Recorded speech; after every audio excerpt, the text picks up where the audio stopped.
কুরবানির সূরা হজ্জের ৩৬ নম্বর আয়াতে আল্লাহ বলেছেন ফাকুলু মিনহা ওয়া আতইমুল কানিআ ওয়াল মু'তার। আল্লাহ বলেন কুরবানির গোশত ফাকুলু, তুমি সেখান থেকে খাও, ওয়া আতইমুল কানিআ, কানিআদেরকে খাওয়াও, ওয়াল মু'তার, মু'তারদেরকে খাওয়াও। দুটো কথা আছে, ফাকুলু তুমি খাও। তাহলে কুরবানির গোশতটা খাওয়ার দাওয়াতটা কে দিয়েছেন? আল্লাহ। দাওয়াতটা কে দিয়েছেন? আল্লাহ। কুরবানির গোশত খাওয়া হচ্ছে এটা আল্লাহর মেহমানদারি। কুরবানির গোশতটা যে আমরা খেতে যাব যদি বেঁচে থাকি, তাহলে এটা মেহমানদারিটা কে করেছেন? আল্লাহ। আল্লাহ হচ্ছেন মেজবান আর মানুষ হচ্ছে মেহমান। আল্লাহ নিজে মেহমানদারি করতে আপনাকে দাওয়াত দিচ্ছেন। এটা আপনি আল্লাহর স্পেশাল মেহমানদারি। এটা আল্লাহ নিজে খাওয়াচ্ছেন আপনাকে আদেশ করে। ফাকুলু তুমি খাও, ওয়া তুইমুল কানিআ, কানিআদেরকে খাওয়াও। কানিআ বলা হয় এই সমস্ত অভাবী যাদের সামর্থ্য নাই কুরবানি দেওয়ার মতো, কিন্তু তারা এতটাই ধৈর্যশীল, এতটাই আত্মমর্যাদাশীল যে ওরা যদি না খেয়ে মারাও যায় তাহলে অন্যের কাছে হাত পাতবে না যে আমাকে একটু কুরবানির গোশত দেন। এরা তাদের অভাবকে বুঝতে দেয় না। তারা হলো ভদ্র সমাজের কিছু গরিব। এরা তাদের গরিবী অবস্থাটা মানুষের সামনে তুলে ধরে না। না খেয়ে মারা গেলেও আপনার কাছে চাইবে না যে আমার বাড়িতে একটু গোশত দিয়েন। এই জন্য আল্লাহ বলেছেন এদেরকে কানিআ, ওদেরকেও দাও খুঁজে বের করে। এরা হচ্ছে ইজ্জত সম্মানের অধিকারী। তাদের ইজ্জতের, তাদের খাবারের চাইতে তাদের ইজ্জতের মূল্য বেশি। এই জন্য তোমার বাড়িতে কোনোদিন গোশতের জন্য আসবে না, তার বাড়িতেও খুঁজে বের করে কুরবানির গোশত পৌঁছে দাও। সুবহানাল্লাহ। ওয়াল মু'তার, আরেকটা হচ্ছে এমন অভাবী যারা, এটা হচ্ছে পবিত্র কোরআনের সূরা হজ্জের ৩৬ নম্বর আয়াত, যারা অভাবের কথাটা মানুষের কাছে প্রকাশ করে কুরবানির গোশত চায় যে আমাকে একটু দিয়েন, তাদেরকেও দাও। তাহলে কোরআন থেকে বন্টন প্রক্রিয়া কয়টা পাওয়া যায়? ৩টা। কয়টা পদ্ধতি পাওয়া যায়? ৩টা। তারপরে অনেকে আছে যে কুরবানির গোশতটা পুরাটাই খেয়ে ফেলার একটা চিন্তা ভাবনা করে। কৌমুকের কাছে জিজ্ঞাসা করছিলাম কুরবানির গোশত বলি খেয়ে ফেললে বলি চলে, কুরবানির গোশত পুরাটাও খাওয়া যায়। এরকম ভুলভাল কিছু ফতোয়া মানুষকে দেখতে শুনতে শোনা যায়, তবে এই ফতোয়া দেওয়া উচিত নয়। কারণ মানুষ এমনিই তো কেউ কিছু দিতে চায় না। এমনিই হলো নাচনে বুড়ি, যে ছোটবেলায় একটা প্রবাদ কথা শুনছিলাম, এমনিই হলো নাচনে বুড়ি, আরে যদি পায় ঢুলের বাড়ি তাহলে কম নাচবে না বেশি নাচবে? বেশি নাচবে, কারণ ঢুলের বাড়ি পাইলে তো নাচের গতি আরো বাইরে যাবে। যার কারণে এমনি তো মানুষ মানুষকে কিছু দিতে চায় না। আবার যদি শুনে কুরবানির গোশত না দিলেও চলে, তো পুরাটাই খেয়ে ফেলবে, ফ্রিজের ভিতরে ঢুকাইয়া নিজেই মজা করে খাবে, গরিবদেরকে কিচ্ছু দেবে না। তাহলে এইরকম ফতোয়া কুরবানির আগে দেওয়া যাবে না। আপনি গরিবদেরকে দিয়ে দিতে হবে, কারণ এখানে বাকারা, সূরা বাকারার 1 থেকে 5 নম্বর আয়াতে আল্লাহ বলেছেন। এটার উত্তরটা কোথায় আছে? সূরা বাকারার প্রথম পৃষ্ঠায় আল্লাহ বলেন আলিফ লাম মিম, যেহেতু জানেন আপনারা, যালিকাল কিতাবু লা রাইবা ফি, এই কিতাবের মধ্যে কোনো ভুল নাই। আল্লাযীনা ইউমিনুনা বিল গায়বি, এর আগে আছে হুদাল লিল মুত্তাকিন, এটা হলো মানব জাতির জন্য হেদায়েত, মুত্তাকিদের জন্য এই কোরআনটা হচ্ছে একটা হেদায়েত, হুদাল লিল মুত্তাকিন। আল্লাযীনা, তাহলে মুত্তাকি কারা? আপনি বলতে পারেন আল্লাহ তাহলে মুত্তাকি কারা? মুত্তাকিদের জন্য যদি কোরআন নাজিল হয়ে থাকে তাহলে মুত্তাকি কারা?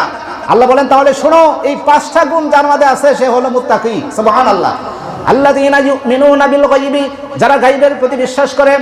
আল্লাযীনা ইউমিনুনা বিল গায়বি ওয়া ইউকিমুনাস সালাতা, যারা নামাজ কায়েম করে তারা হলো মুত্তাকি। ওয়া ইউকিমুনাস সালাতা ওয়া মিম্মা রাযাকনাহুম ইউনফিকুন, এবং তাদেরকে রিজিক হিসেবে, খাদ্য হিসেবে যা দেওয়া হয়েছে তা থেকে যারা দান করে গরিবদেরকে দিতে পারে তারাই হলো মুত্তাকি। বলেন সুবহানাল্লাহ।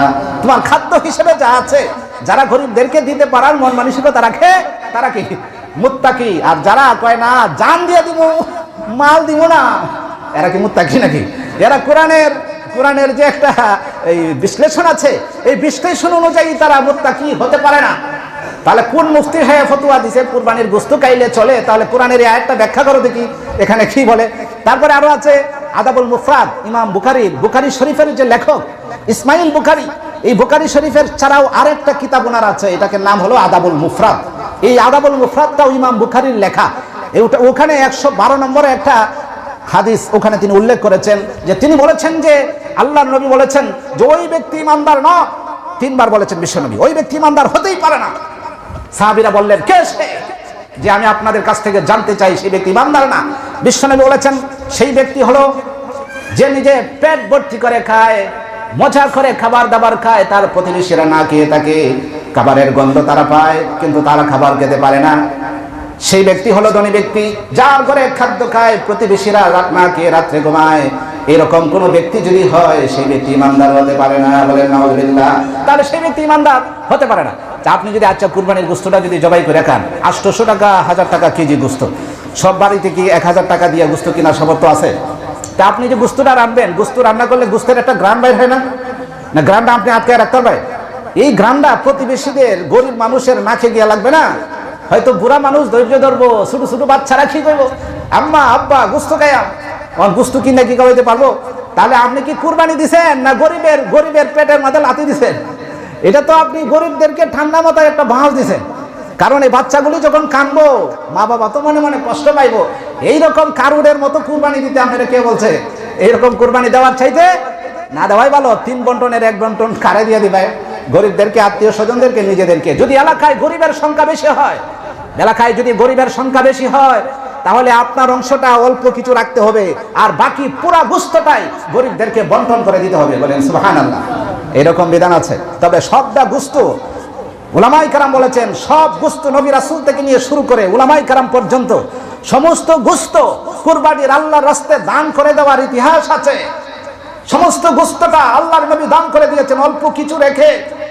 কিন্তু সমস্ত কুরবানির গুস্ত খেয়ে ফেলেছে, গরিবদেরকে কিছুই দেয় নাই, এমন কোন ইতিহাস পৃথিবীতে নাই। চিল্লায় বলেন ঠিক কিনা? তাহলে আমরা এই পদ্ধতিগুলি মানতে রাজি আছি কিনা? নারাজি নাই? যাই হোক, এখন আমরা নামাজ পড়বো। আমার উপজেলা জি প্রশ্নটা বলেন ইনশাল্লাহ।